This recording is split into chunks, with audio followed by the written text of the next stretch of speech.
During the Great Depression, which I'm old enough to remember, there was, and most of my family were unemployed working class, there wasn't, it was bad, much worse subjectively than today, but there was an expectation that things were going to get better. There was a real sense of hopefulness. There isn't today.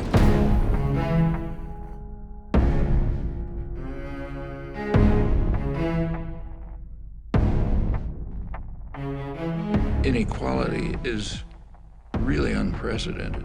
If you look at total inequality, it's like the worst periods of American history.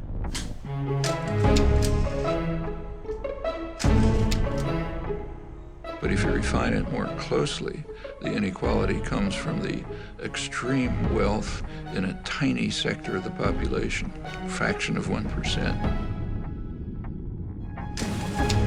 There were periods like the Gilded Age in the 20s and the Roaring 90s and so on, when a situation developed rather similar to this. Now this period's extreme, because if you look at the wealth distribution, the inequality mostly comes from super wealth.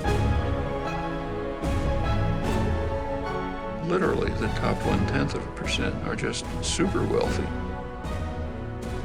Not only is it extremely unjust in itself, inequality has highly negative consequences on the society as a whole. Because the very fact of inequality has a corrosive, harmful effect on democracy.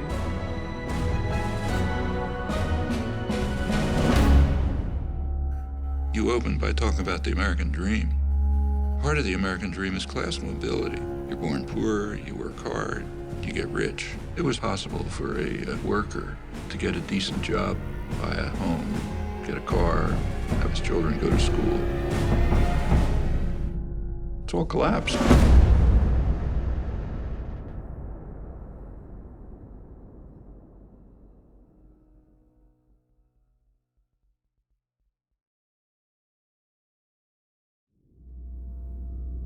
Imagine yourself in an outside position, looking from Mars. What do you see?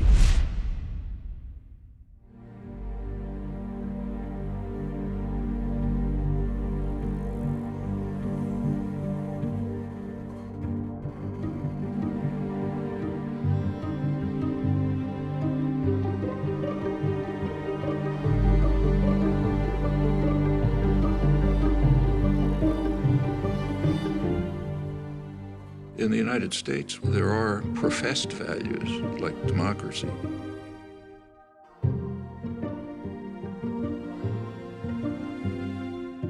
In a democracy, public opinion is going to have some influence on policy. And then the government carries out actions determined by the population. That's what democracy means. It's important to understand that privileged and powerful sectors have never liked democracy, and for very good reasons. Democracy puts power into the hands of the general population and takes it away from them. Now, it's kind of a principle of concentration of wealth and power.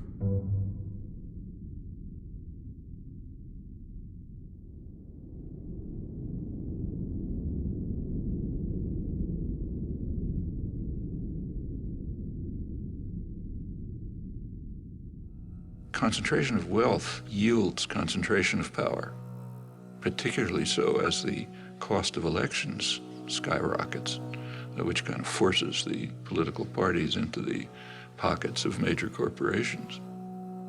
And this political power quickly translates into legislation that increases the concentration of wealth. So fiscal policy like tax policy, deregulation, rules of corporate governance, and a whole variety of measures, political measures designed to increase the concentration of wealth and power, which in turn yields more political power to do the same thing. And that's what we've been seeing. So we have this kind of vicious cycle in progress.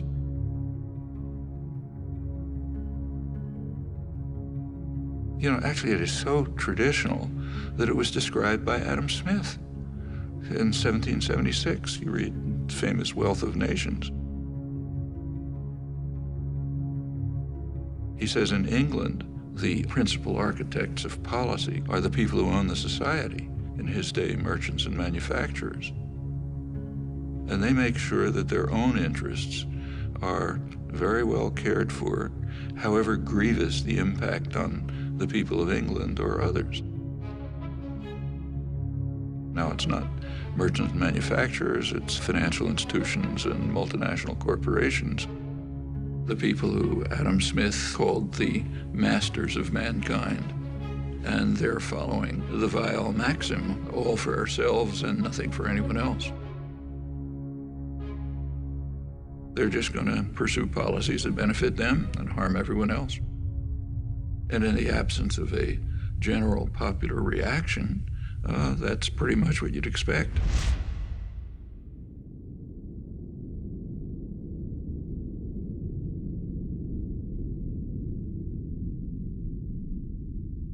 Right through American history, there's been an ongoing clash between pressure for more freedom and democracy coming from below and efforts at elite control and domination coming from above. It goes back to the founding of the country. James Madison, the main framer, who was as much of a believer in democracy as anybody in the world that day, nevertheless felt that the United States system should be designed, and indeed, with his initiative, was designed, so that power should be in the hands of the wealthy, because the wealthy are the more responsible set of men. And therefore, the structure of the formal constitutional system placed most power in the hands of the Senate. Remember, the Senate was not elected in those days. It was selected from the wealthy. Men, as Madison put it, had sympathy for property owners and their rights.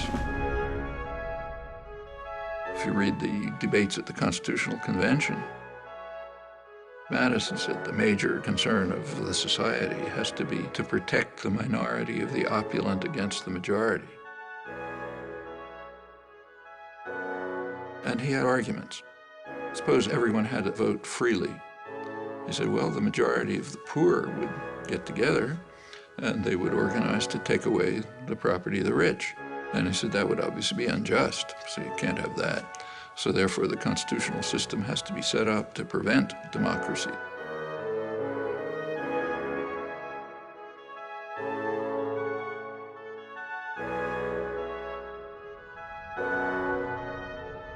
Which is of some interest that this debate has a hoary tradition, goes back to the first major book on political systems, Aristotle's Politics. He says of all of them, the best is democracy, but then he points out exactly the flaw that Madison pointed out.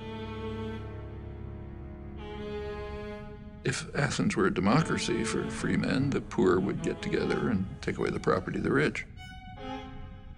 Well, same dilemma, they had opposite solutions.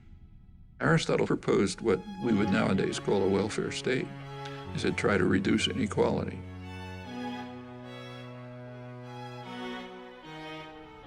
So, same problem, opposite solutions. One is reduce inequality, you won't have this problem. The other is reduce democracy.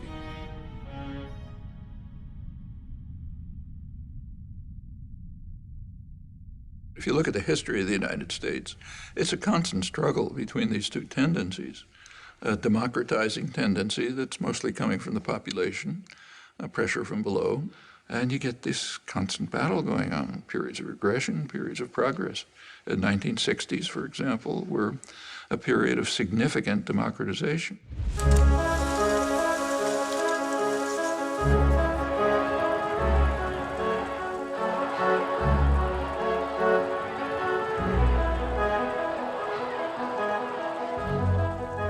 Sectors of the population that were usually passive and apathetic became organized, active, started pressing their demands.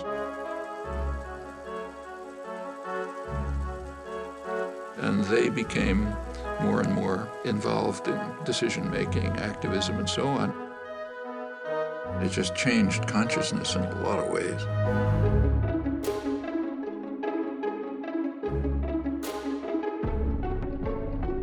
Minority rights. If democracy means freedom, why aren't our people free? Right. If democracy means justice, why don't we have justice? Right. If democracy means equality, why don't we have equality? Women's rights. This inhuman system of exploitation will change, but only if we force it to change, and force it together. Concern for the environment. A unique day in American history is ending, a day set aside for a nationwide outpouring of mankind seeking its own survival. Opposition to aggression. I'd say to those who criticize us for the militancy of our dissent that if they are serious about law and order, they should first provide it for the Vietnamese people, for our own black people, and for our own poor people. Concern for other people. One day we must ask the question, why are there 40 million poor people in America? When you begin to ask that question, you're raising a question about the economic system, about a broader distribution of wealth, the question of restructuring the whole of American society. These are all civilizing effects. And that caused great fear.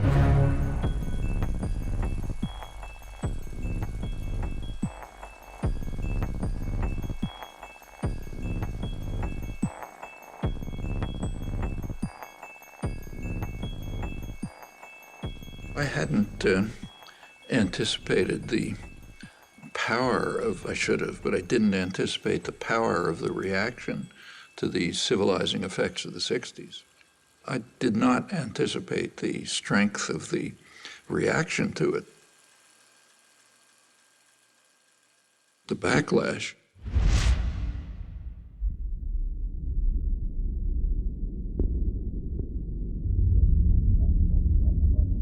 There has been an enormous, concentrated, coordinated business offensive beginning in the 70s to try to beat back the egalitarian efforts that went right through the Nixon years.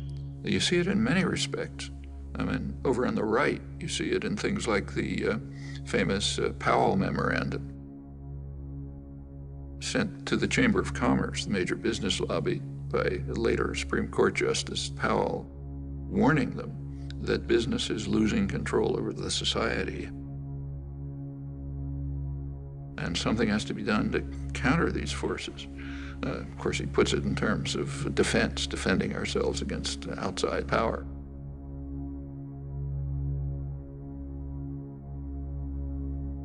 But if you look at it, it's a call for business to use its control over resources to carry out a major offensive to beat back this democratizing wave.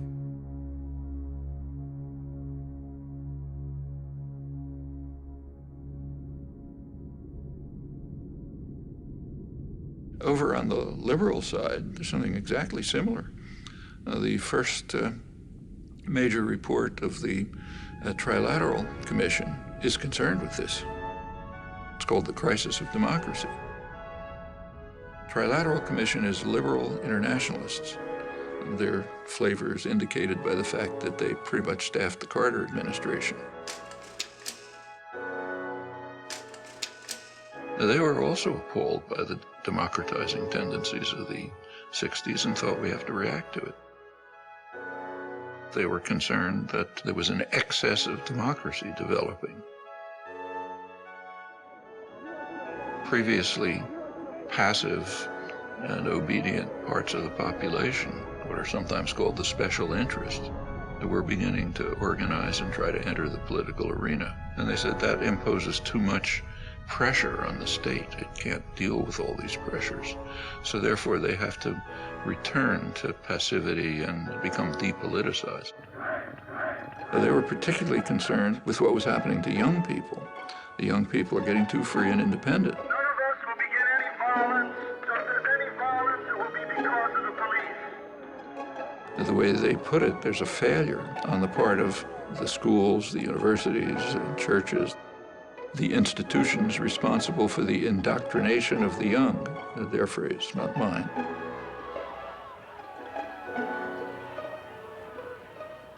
If you look at their study, there's one interest they never mention: private business. And that makes sense. They're not special interests. They're the national interest, kind of by definition. So they're okay. They're allowed to, have lobbyists buy campaigns, staff the executive, make decisions. That's fine. But it's the rest, the special interests, the general population, who have to be subdued.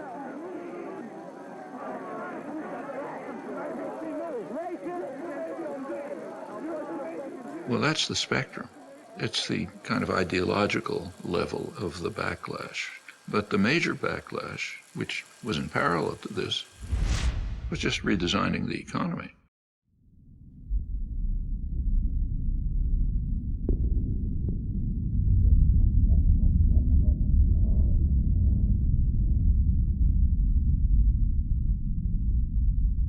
Since the 1970s, there's been a concerted effort on the part of the masters of mankind, the owners of the society, to shift the economy in two crucial respects. One, to increase the role of financial institutions, banks, investment firms, and so on, insurance companies. By 2007, right before the latest crash, they had literally 40% of corporate profits, far beyond anything in the past.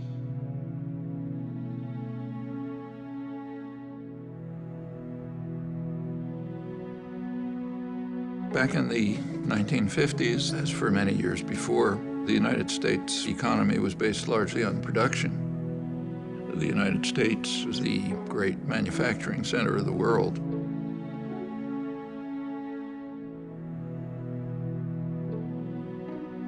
Financial institutions used to be a relatively small part of the economy, and their task was to distribute unused assets, like, say, bank savings, to productive activity. The bank always has on hand a reserve of money received from the stockholders and depositors.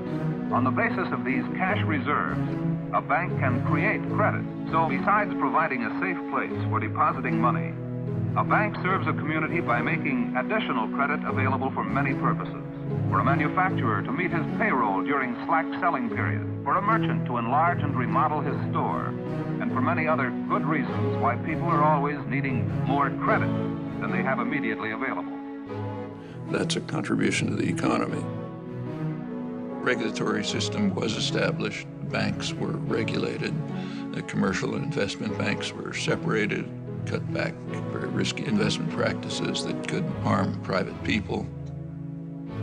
There had been, remember, no financial crashes during the period of regulation. By the 1970s, that changed.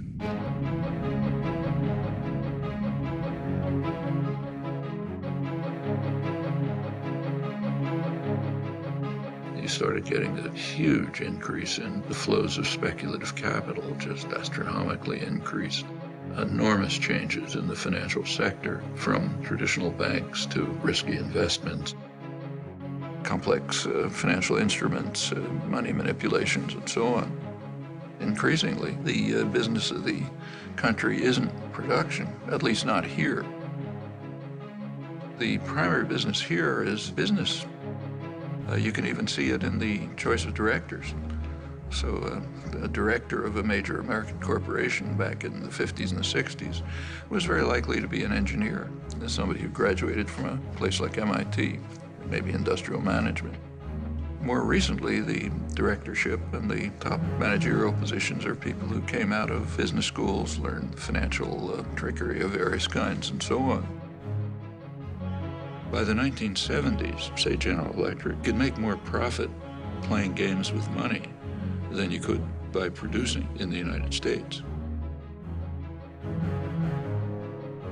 We have to remember that General Electric is substantially a financial institution today. It makes half its profits just by moving money around in complicated ways. And it's very unclear that they're doing anything that's of value to the economy. So that's one phenomenon, what's called financialization of the economy. Going along with that is the offshoring of production.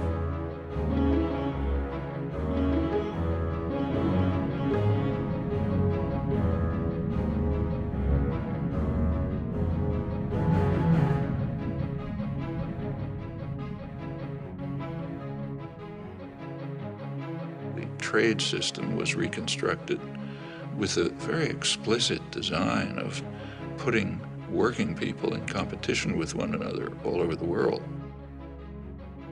And what it's led to is a reduction in the share of income on the part of working people. It's been particularly striking in the United States, but it's happening worldwide. It means that an American worker is in competition with a super exploited worker in China. Meanwhile, highly paid professionals are protected. They're not placed in competition with the rest of the world, far from it. And of course, capital is free to move. Workers aren't free to move. Labor can't move, but capital can. Well, again, going back to the classics like Adam Smith, as he pointed out, free circulation of labor is the foundation of any free trade system. But workers are pretty much stuck. The wealthy and the privileged are protected, so you get obvious consequences, and they're recognized, and in fact praised. Policy is designed to increase insecurity.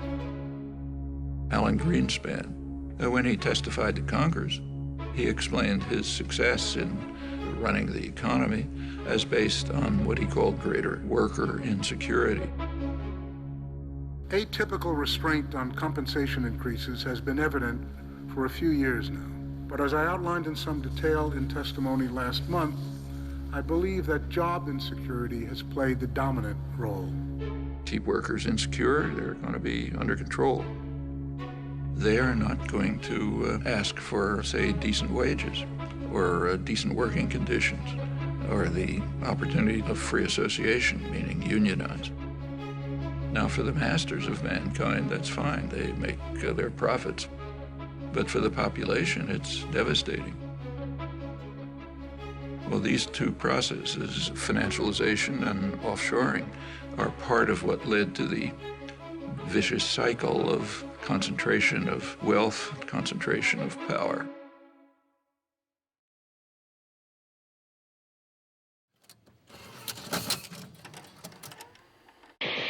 I'm Noam Chomsky. I'm on the faculty at MIT, and I've been getting more and more heavily involved in anti-war activities for the last few years.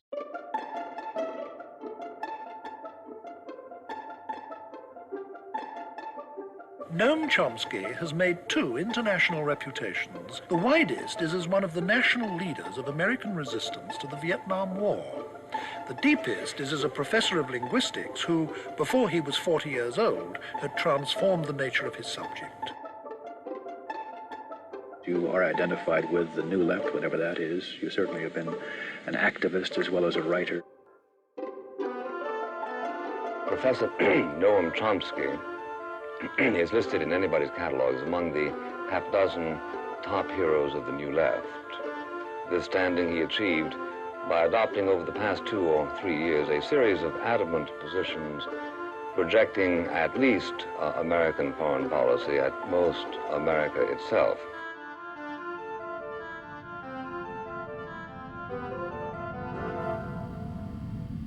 Well, actually, this notion, anti-American, is quite an interesting one. It's actually a totalitarian notion. It isn't used in free societies. So if someone in, say, Italy is criticizing Berlusconi or the corruption of the Italian state and so on, they're not called anti-Italian. In fact, if they were called anti-Italian, people would collapse in laughter in the streets of Rome or Milan. In totalitarian states, the notion's used. So in the old Soviet Union, dissidents were called anti-Soviet. That was the worst condemnation. In the Brazilian military dictatorship, they were called anti-Brazilian. Now, it's true that in just about every society, critics are maligned, are mistreated, different ways depending on the nature of the society. Like in the Soviet Union, say, Václav Havel would be imprisoned. In a U.S. dependency like El Salvador at the same time, his counterparts would have their brains blown out by U.S.-run state terrorist forces. In other societies, they're just condemned or vilified and so on. And in the United States, yeah, there are One of the terms of abuse is anti-American. There's a couple of others, like, Marxist. There's an array of terms of abuse. But in the United States, you have a very high degree of freedom. And so if you're vilified by some commissars, who cares? You go on and do your work anyway. These concepts only arise in a culture where if you criticize state power, and by state I mean more generally, not just government, but state corporate power, if you criticize concentrated power, you're against the society, you're against the people. And it's quite striking that it's used in the United States. In fact, as far as I know, the only democratic society where the concept isn't just ridiculed. And it's a sign of elements of the elite culture which are quite ugly.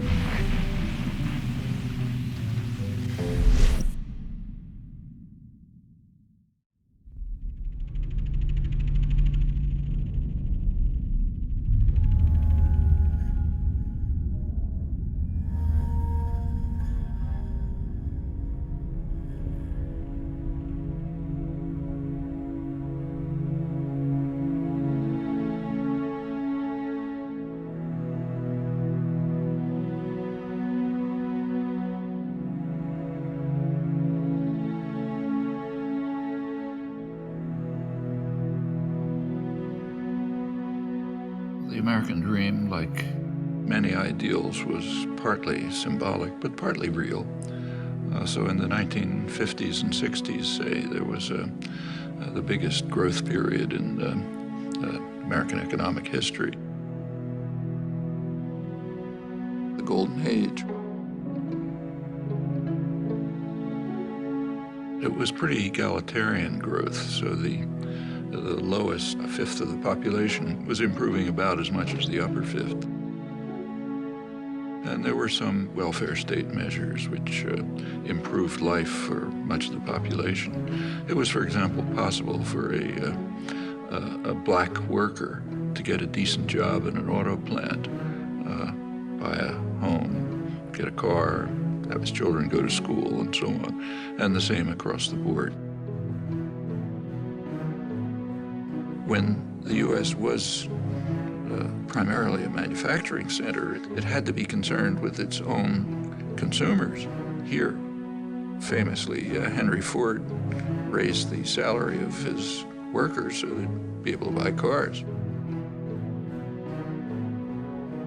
When you're moving into an international plutonomy, as the banks like to call it, with a small percentage of the world's population that's gathering increasing wealth, what happens to American consumers is much less concern, because most of them aren't going to be consuming your products anyway, at least on any major basis. Your goals are profit in the next quarter, even if it's based on financial manipulations, high salary, high bonuses, produce overseas if you have to, and produce for the wealthy classes here and their counterparts abroad. What about the rest? Well, there's a term coming into use for them too. They're called the precariat, precarious proletariat, the working people of the world who live increasingly precarious lives. And it's related to the attitude toward the country altogether.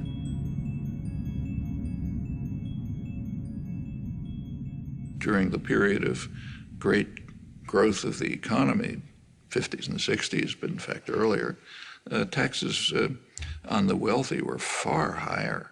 Corporate taxes were much higher. Taxes on dividends were much higher. Simply taxes on wealth were much higher.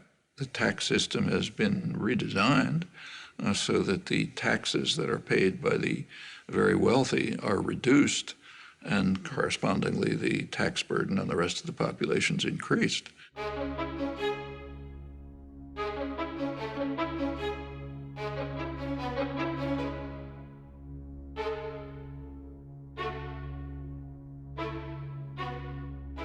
Now the shift is towards trying to keep taxes just on wages and on consumption, which everyone has to do, not say on dividends, which only go to the rich. The numbers are pretty striking.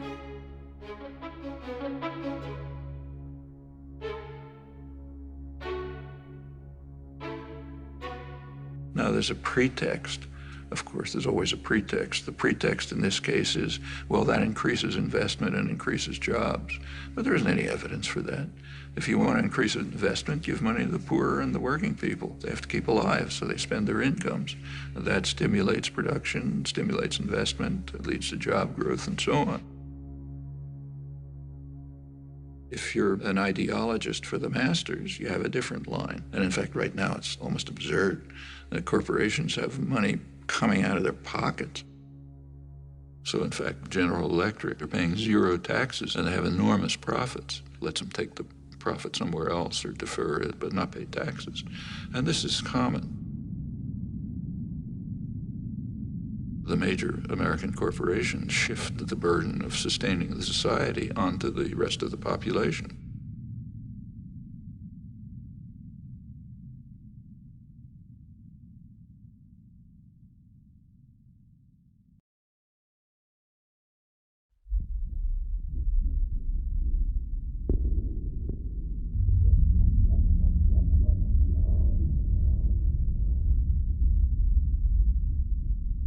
Solidarity is quite dangerous. From the point of view of the masters, you're only supposed to care about yourself and not about other people. This is quite different from the people they claim are their heroes, like Adam Smith, who based his whole approach to the economy on the principle that sympathy is a fundamental human trait. But that has to be driven out of people's heads. You got to be for yourself, follow the Weil maxim, don't care about others. Which is okay for the rich and powerful, but is devastating for everyone else. Well, it's taken a lot of effort to try to drive these basic human emotions out of people's heads. And we see it today in policy formation. For example, in the attack on Social Security. Social Security is based on a principle. It's based on a principle of solidarity. Solidarity, caring for others. Social Security means I pay payroll taxes so that the widow across town can get something to live on. For much of the population, that's what they survive on. It's of no use to the very rich. So therefore, there's a concerted attempt to destroy it. One of the ways is defunding it. You want to destroy some system, first defund it. Then it won't work, people will be angry, they want something else. That's a standard technique for privatizing some system. We see it in the attack on public schools. Public schools are based on the principle of solidarity. I no longer have children in school, they're grown up. But the principle of solidarity says, I happily pay taxes so that the kid across the street can go to school. That's normal human emotion. You have to drive that out of people's heads. I don't have kids in school, why should I pay taxes, privatize it, so on. The public education system, all the way from kindergarten to higher education, is under severe attack. I mean, that's one of the jewels of American society.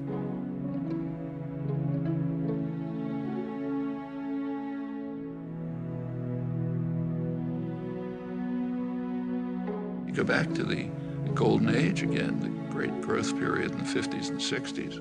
A lot of that is based on free public education. One of the results of the Second World War was the GI Bill of Rights, which enabled veterans, and remember that's a large part of the population, and to go to college. They wouldn't have been able to otherwise. They essentially got free education. Where a community, state, or nation courageously invests a substantial share of its resources in education, the investment invariably is returned in better business and a higher standard of living. The U.S. was way in the lead in developing extensive mass public education at every level. By now, more than half the states, most of the funding for the colleges comes from tuition, not from the state. That's a radical change. And that's a terrible burden on students. It means that students, if they don't come from very wealthy families, they're going to leave college with big debts. And if you have a big debt, you're trapped.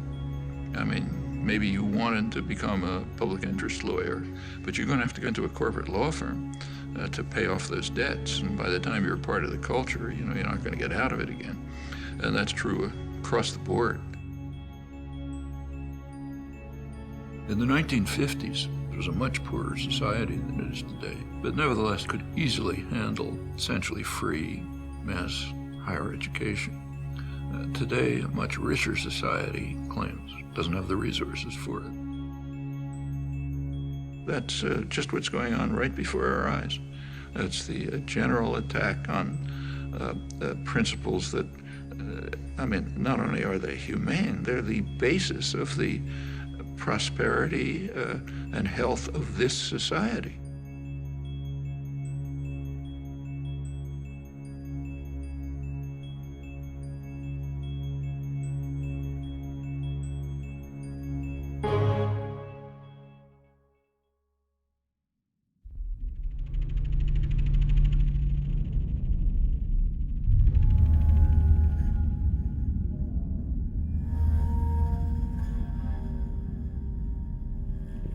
If you look over the history of regulation, say railroad regulation, financial regulation, and so on, you find that quite commonly it's either initiated by the economic concentrations that are being regulated, or it's supported by them. And the reason is because they know that sooner or later they can take over the regulators. And it ends up with what's called regulatory capture. The business being regulated is in fact running the regulators.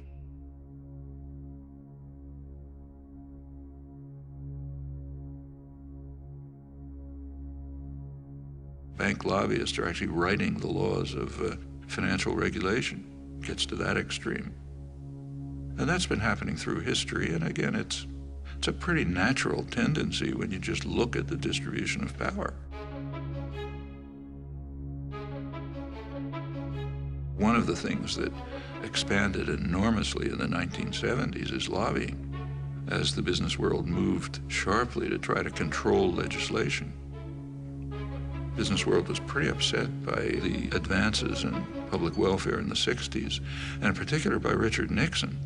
It's not too well understood, but he was the last New Deal president, and they regarded that as class treachery. In Nixon's administration, you get consumer safety legislation, safety and health regulations in the workplace, the EPA, the Environmental Protection Agency. Business didn't like it, of course. They didn't like the high taxes, they didn't like the regulation, and they began a coordinated effort to try to overcome it. Lobbying sharply increased. Deregulation began with a real ferocity.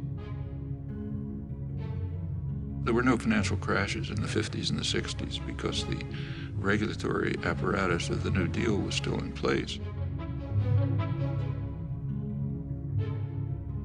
As it began to be dismantled under business pressure and political pressure, you get more and more crashes.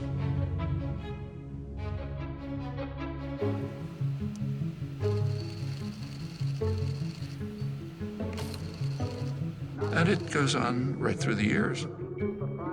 70s sort of starts to begin. 80s really takes off. Congress was asked to approve federal loan guarantees to the auto company of up to $1.5 billion. Now, all of this is quite safe as long as you know the government's going to come to your rescue. So take, say, Reagan. Instead of letting them pay the costs, Reagan bailed out the banks like Continental Illinois, the biggest bailout of American history at the time. Actually ended his term with a huge financial crisis, the savings and loan crisis, and the government moved in and bailed it out. President Bush today signed the $300 billion savings and loan bailout bill. In 1999, regulation was dismantled to separate commercial banks from investment banks. Then comes the Bush, then Obama bailout. Bear Stearns is running to the feds to stay afloat. President Bush today defended the decision to bail out Citigroup. Fannie Mae and Freddie Mac have asked for a total of $3 billion more. This bailout could get much bigger, signaling deepening troubles for the U.S. economy. and they're building up the next one.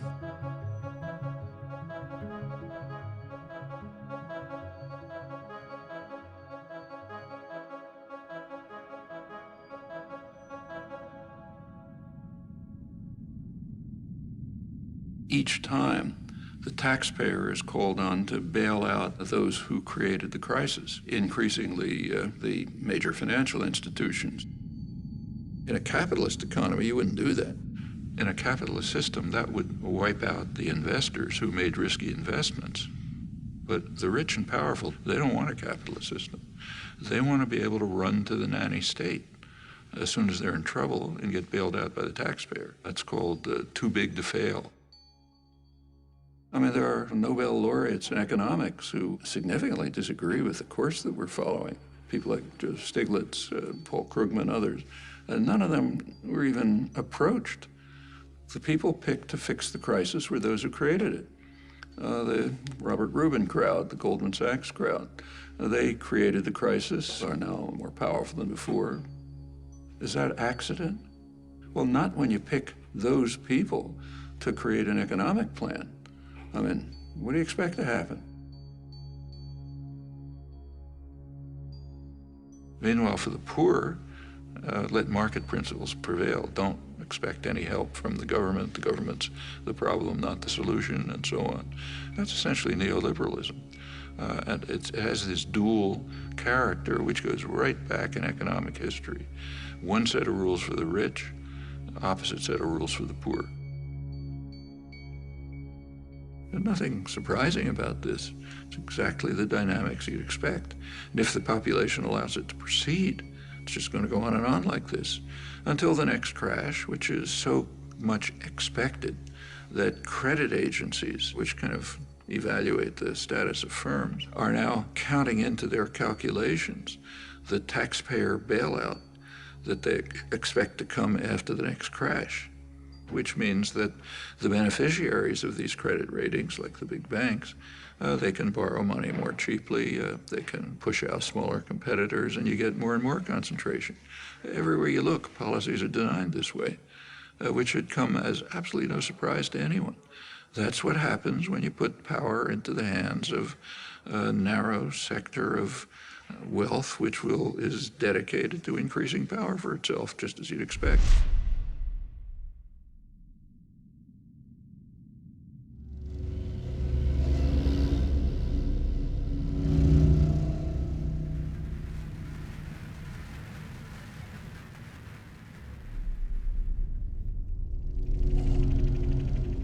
Concentration of wealth yields concentration of political power, particularly so as the cost of elections skyrockets, which kind of forces the political parties into the pockets of major corporations. The Citizens United, this was January 2009, I guess. That's a very important decision, Supreme Court decision, but it has a history. And you got to think about the history. The 14th Amendment has a provision that says no person's rights can be infringed without due process of law. And the intent, clearly, was to protect freed slaves. It says, okay, they've got the protection of the law. I don't think it's ever been used for freed slaves, if ever, marginally. Almost immediately, it was used for businesses, corporations. Their rights can't be infringed without due process of law. So they gradually became persons under the law.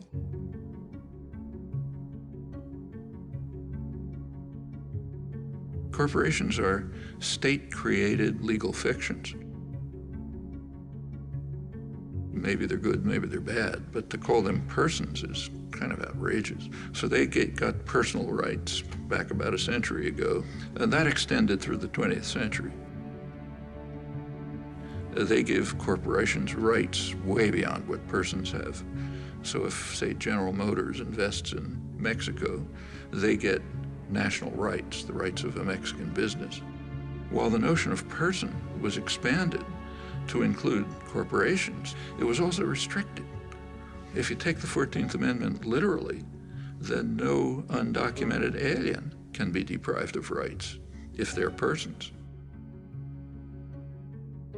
undocumented aliens who are living here and building your buildings, cleaning your lawns, and so on. They're not persons. But General Electric is a person, an immortal, super powerful person. This perversion of the elementary morality and the obvious meaning of the law is quite incredible. In the 1970s, the courts decided that money is a form of speech. Buckley versus Valeo. And then you go on through the years to Citizens United, which says that the right of free speech of corporations, namely spend as much money as they want, can't be curtailed. Take a look at what that means.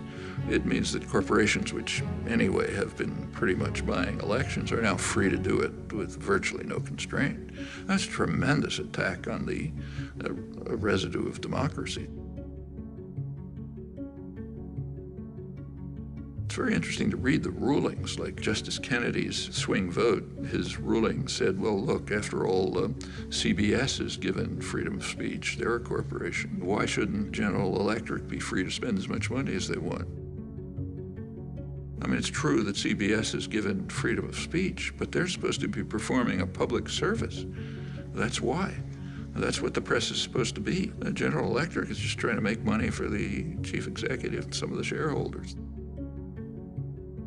It's an incredible decision, and it puts the country in a position where business power is greatly extended beyond what it always was.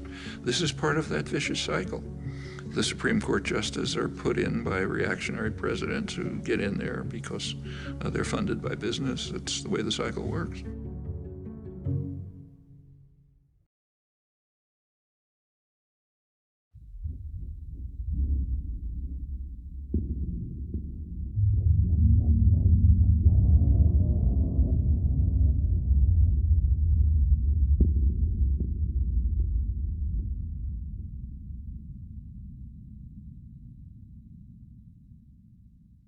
There is one organized force which traditionally, plenty of flaws, but with all its flaws, it's been in the forefront of efforts to improve the lives of the general population. That's organized labor. It's also a barrier to corporate tyranny. So it's the one barrier to this vicious cycle going on, which does lead to corporate tyranny.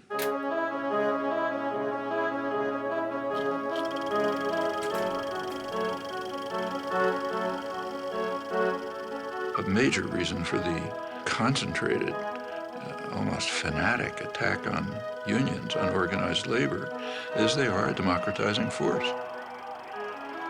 They provide a barrier that defends workers' rights, but also popular rights generally.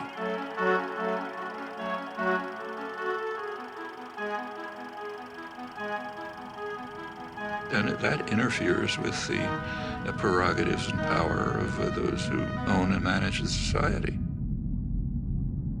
I should say that anti-union sentiment in the United States among elites is so strong that the fundamental core of labor rights, the basic principle in the International Labor Organization, is the right of free association, which would mean the right to form unions. The U.S. has never ratified that. So I think the U.S. may be alone among major societies in that respect. It's considered so far out of the spectrum of American politics, it literally has never been considered. Remember that the U.S. has a long and very violent labor history as compared with comparable societies. But the labor movement had been very strong. By the 1920s, in a period not unlike today, it was virtually crushed. A truck driver strike was climaxed by severe riot with many casualties. Open warfare rages through the streets of the city as 3,000 Union pickets battle 700 police. Guns, tear gas, clubs, and fists bring injuries to more than 80 persons and cause the death of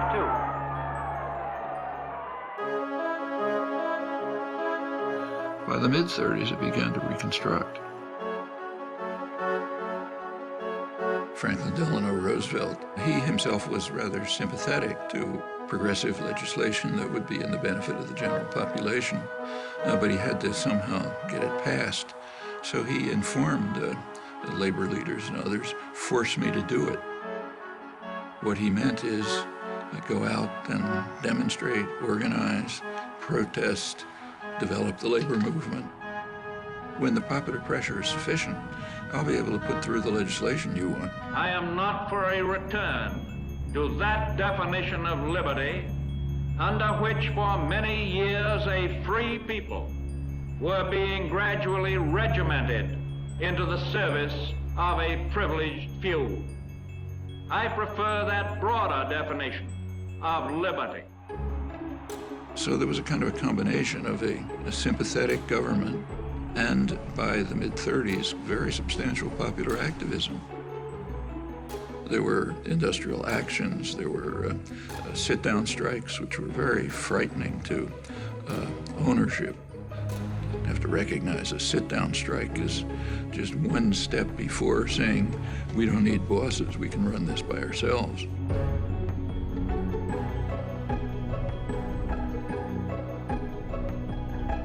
And business was appalled. You read the business press, say, in the late 30s, they were talking about the hazard facing industrialists and the rising political power of the masses, which has to be repressed. Things were on hold during the Second World War, but immediately after the Second World War, the business offensive began in force. Taft-Hartley Act. The Taft-Hartley Act was written for only one purpose: to restore justice and equality in labor management relations. McCarthyism was used for massive corporate propaganda offensives to attack unions. It increased sharply during the Reagan years. I mean, Reagan pretty much told the business world, if you want to illegally break organizing efforts and strikes, go ahead. They are in violation of the law, and if they do not report for work within 48 hours, they have forfeited their jobs and will be terminated. Continued in the 90s, and of course with George W. Bush, who went through the roof. By now, less than 7% of private sector workers have unions.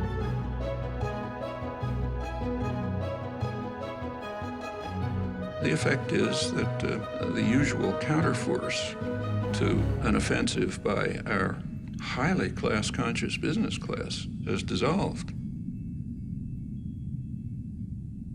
Now, if you're in a position of power, you want to maintain class consciousness for yourself, but eliminate it everywhere else.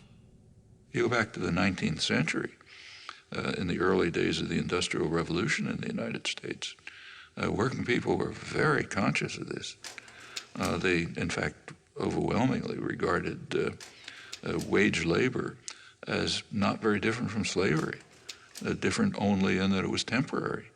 In fact, it was such a popular idea, that was a slogan of the Republican Party. Well, that was a very sharp class consciousness in the interests of power and privilege. It's good to drive those ideas out of people's heads. You don't want them to know that they're an oppressed class. So this is one of the few societies in which you just don't talk about class. In fact, the notion of class is very simple. Who gives the orders, who follows them? That basically defines class.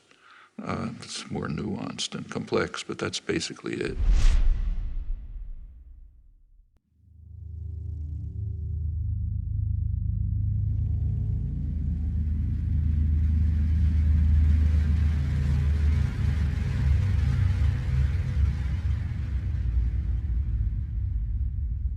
The public relations industry, the advertising industry, which is dedicated to creating consumers, it's a phenomenon that developed in the freest countries, in Britain and the United States. And the reason is pretty clear. It became clear by, say, a century ago that it was not going to be so easy to control the population by force. Too much freedom had been won. Labor organizing, parliamentary labor parties in many countries, women starting to get the franchise and so on. So you had to have other means of controlling people. And it was understood and expressed that you have to control them by control of beliefs and attitudes. Well, one of the best ways to control people in terms of attitudes is what the great political economist Thorstein Veblen called fabricating consumers.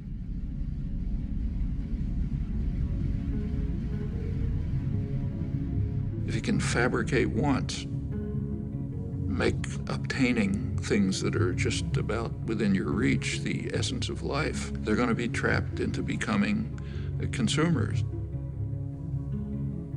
You read the business press, say, 1920s, it talks about the need to direct people to the superficial things of life, like fashionable consumption, and that'll keep them out of our hair.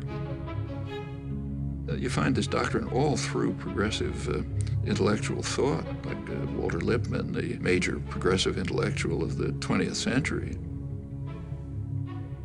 He wrote famous progressive essays on democracy, in which his view was exactly that. The public must be put in their place so that the responsible men can make decisions without interference from the bewildered herd. They're to be spectators, not participants, then you get a properly functioning democracy. Straight back to Madison and on to Powell's memorandum and so on. And the advertising industry just exploded with this as its goal, fabricating consumers.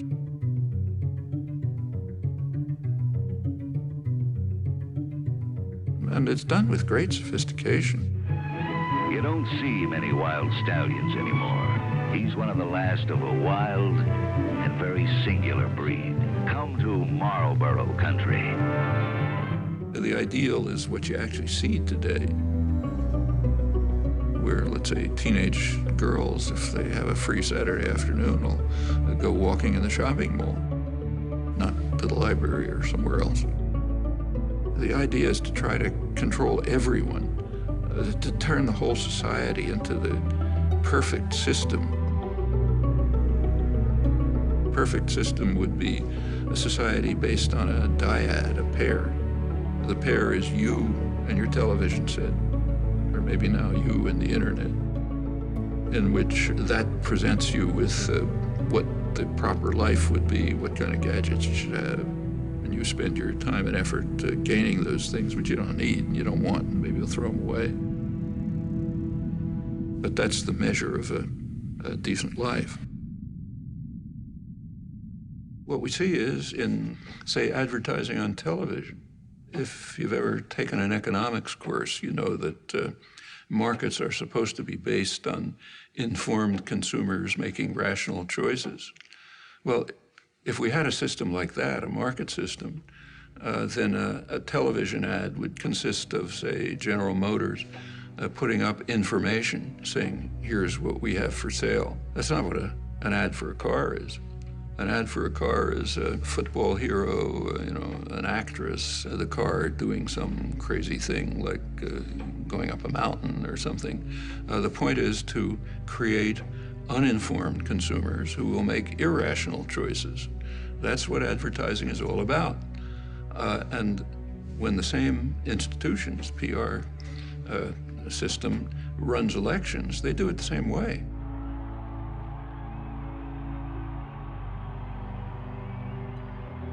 They want to create an uninformed electorate which will make irrational choices, often against their own interests. And we see it every time one of these extravaganzas take place. Right after the election, President Obama won an award from the advertising industry for the best marketing campaign, and it wasn't reported here. If you go to the international business press, executives were euphoric. They said, we've been selling candidates, marketing candidates like, toothpaste ever since Reagan, and this is the greatest achievement we have. I don't usually agree with Sarah Palin, but when she mocks what she calls the hopey-changey stuff, she's right. First of all, Obama didn't really promise anything. That's mostly illusion. You go back to the campaign rhetoric and take a look at it. There's very little discussion of policy issues, and for very good reason, because public opinion on policy is sharply disconnected from what the two-party leadership and their financial backers want. Policy, more and more, is focused on the private interests that fund the campaigns, with the public being marginalized.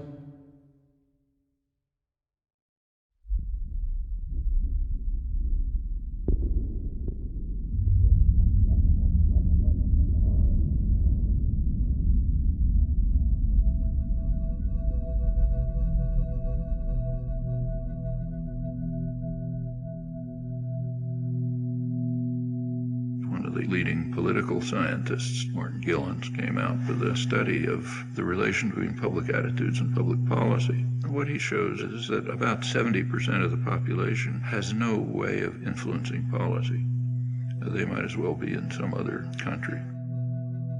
And the population knows it. What it's led to is a population that's angry, frustrated, hates institutions. It's not acting constructively to try to respond to this.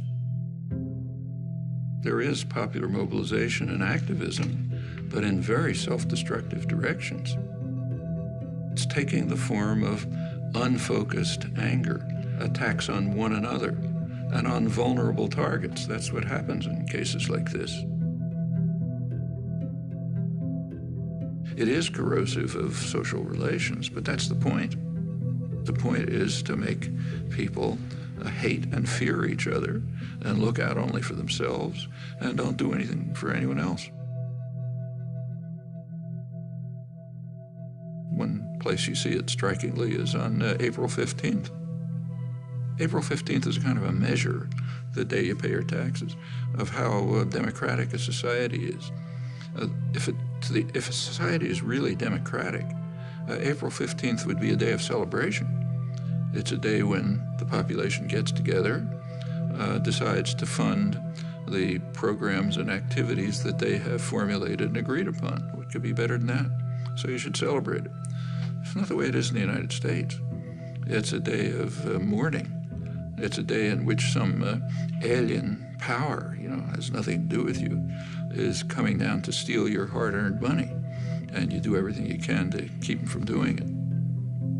Well, that is a kind of a measure of the extent to which, at least in popular consciousness, democracy is actually functioning. Not a very attractive picture.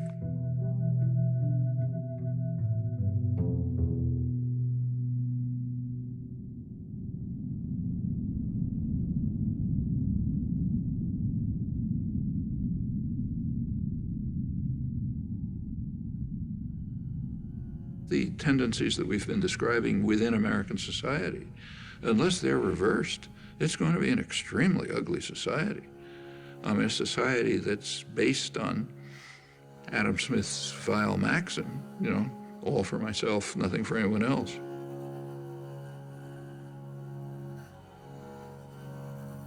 A society in which normal human instincts and emotion of sympathy, solidarity, mutual support, in which they're kind of like driven out. That's a society so ugly, I don't even know who'd want to live in it. I wouldn't want my children to. If the society is based on control by private wealth, it will reflect the values that it in fact does reflect. The value that is greed and the desire to maximize personal gain at the expense of others. Now, any society, maybe a small society based on that principle is ugly, but it can survive. A global society based on that principle is headed for massive destruction.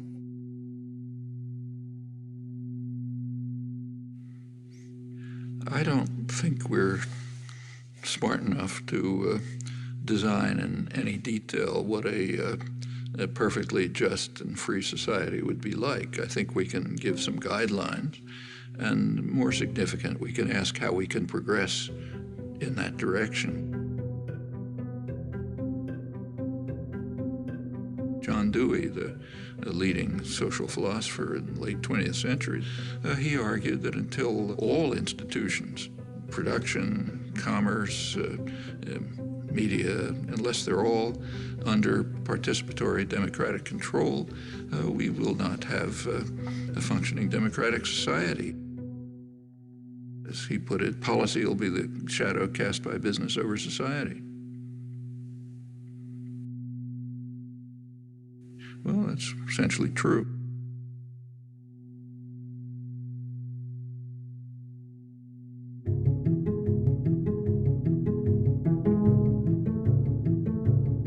Where there are structures of authority, domination, and hierarchy, somebody gives the order, somebody takes them, they are not self-justifying. They have to justify themselves. They have a burden of proof to meet.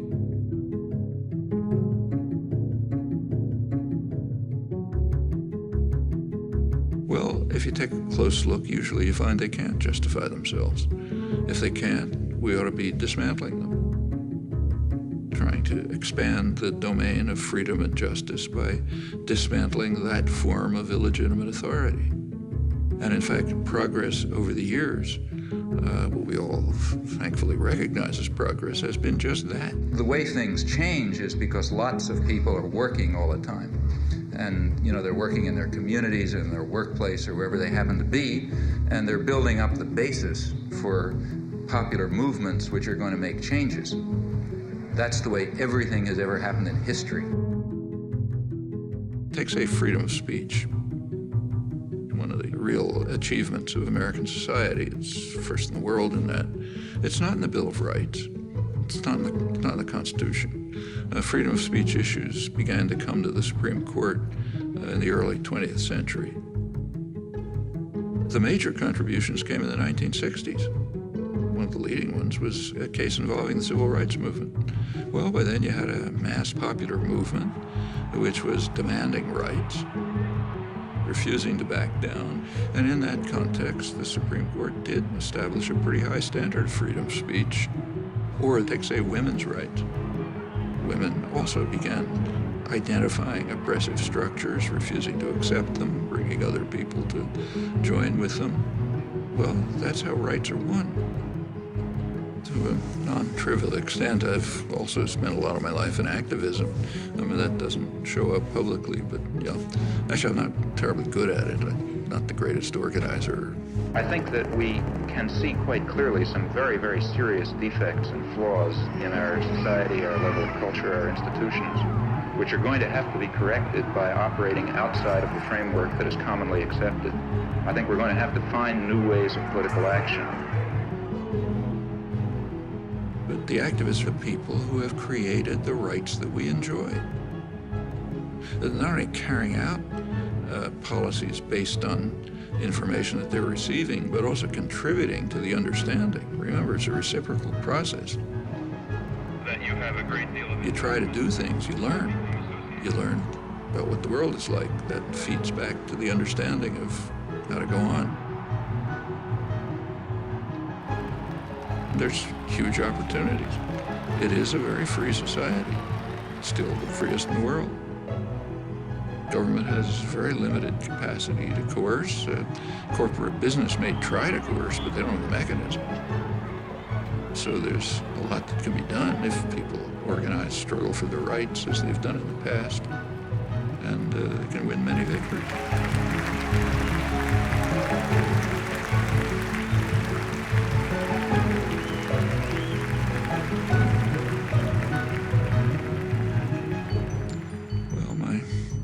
Close friend for many years, late Howard Zinn, to put it in his words, that what matters is the countless small deeds of unknown people who lay the basis for the significant events that enter history. They're the ones who've done things in the past. They're the ones who'll have to do it in the future.